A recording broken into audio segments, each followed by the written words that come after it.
హిరణ్యకశిపుడు ఇలా వేలు తిప్పుతూ స్తంభాన్ని చూపించాడు. ఇందులో ఉన్నాడా అన్నాడు. అంతటా ఉన్నాడు, ఉంటే వస్తాడా?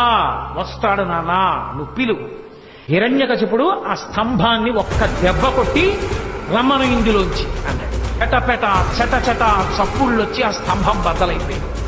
బద్దలైపోయి అందులోంచి ఒక్కసారి పెద్ద కాంతి మండలం ఏర్పడి కన్నులతో చూడడానికి వీలు కానంత భయంకరమైన తేజస్సులోంచి పట్టుపుట్టం కట్టుకుని స్వామి నిలబడ్డారు.